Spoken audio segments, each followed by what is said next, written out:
joined by head coach Sparky McEwen after the regular season finale here against number one Ferris State.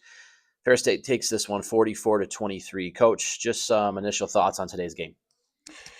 Well, once again, when you're going against a team of this caliber, you're going to have to fight them for 4 quarters. They've shown resilience in the past where, they're not a 1 quarter, 2 quarter team. They have the ability to do big things offensively and defensively for 4 quarters. And, this is what we talked about. Even at halftime, we talked about, we knew that they were getting ready to make their run, and we just had to, match fire with fire. Unfortunately, we weren't able to do that. One of the things I told our guys is that, they have not experienced much losing at all, you know, and they've been down this road. They were just down this road the week before, and they understand the fight. So um, you know if you want to go and play for a national championship and be in that considering that elite group, man, you just got to do it for 4 quarters. And unfortunately for us, kind of the same stuff in the other losses where we just didn't complete it, the way that we know we can. And I was very unfortunate, today, and because I thought on the year we've shown that we can absolutely play with anyone. And this one here, obviously in the second half, give them a lot of credit. It got away from us in the second half with the big play. You guys jump out to a 14-0 lead, and just like that, Grant Thwaites gets the start at quarterback. DeJuan Mathis unable to go today, and then Cephas Harris, a big 39-yard touchdown run. That actually set the single season rushing record, Coach. Talk about Cephas all year and what he's meant to the team. Yeah, first of all, with Dewan, pretty much told our AT staff that he's battled all year. He's fought some tough injuries, and he told our training staff that he wouldn't be able to go. And then he tried to, I was going to get him pregame today and see how it felt, and he wasn't able to go. So some tough things that he dealt with on the season, injury wise. We wish him nothing but the best to get himself healthy. Cephas, man, has been he's been amazing. He's been amazing, and he's done a great job. And a lot of credit goes to the offensive line, and obviously, Cephas just, that he runs hard. That never die, mentality for him. You can see it every time he carries the ball. So we're happy for him. He's done a really good job. Unfortunately, we would have had loved to have won the game.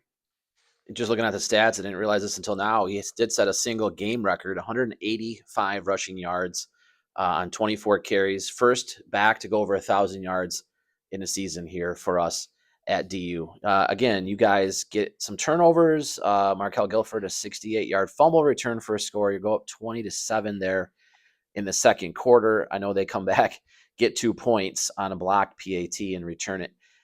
Taking a look at halftime, 23 apiece. You guys led there at half last year. You're tied this year, but unfortunately, offense hasn't been able to score points in the second half. Is it an adjustment thing?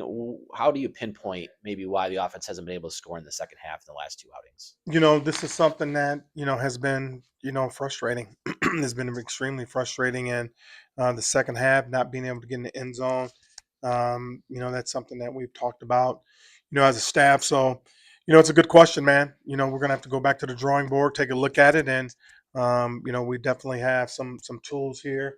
But we'll have to research it, take a look at it, and see, what's been the problem, with the second half and not being able to produce points. Because, I know they hit a couple big plays there, but, if you're able to get some points, it kind of changes the momentum of the game, and not being able to generate much offense in the second half. Yeah, it's clearly frustrating. Yeah, I know not the way the seniors obviously wanted to go out here today, but just talk about this year's class and contributions that they've made to this program. It's the winningest, class in DU history. This class right here. This is the group with Grant Thwaites, and it's meant so much to our program. It's put us on the national scene, and people know about Davenport football. Unfortunately, I was talking with a couple coaches, and at this point now we're the best 5-5 team in the country. Three of those losses were by a total of 4 points. And I just It's frustrating because we got some talent here, and a lot of these guys actually return. But we don't make excuses. We've had some opportunities, and we just haven't been able to finish on the offseason. These are things that we'll have to work on and talk about, and just so when they come back, because we return a lot of good football players. We'll I told them in the locker room, we'll remember this, and we'll know how good we really could be. But it's going to take a little more discipline, a little more extra focus, and a little more grit. It's got to be done for 4 quarters. But besides that, man, I'm so proud of this group. In the classroom, they've been tremendous. 3.0 group of 140 players. That tells you, that we got a smart group here. Very competitive group. They've won a lot of football games over the last 4 years. We just want and need to get over that hump. Good luck this offseason. I know you'll be hitting the recruiting trail hard and so forth and so on. So we look forward to next season, Coach. Any final thoughts to wrap up this year?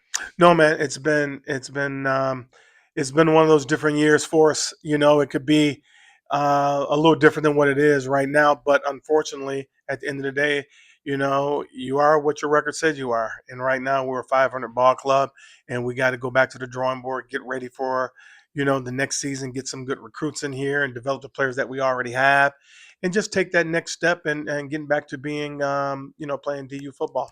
Thank you for your time. Go Panthers!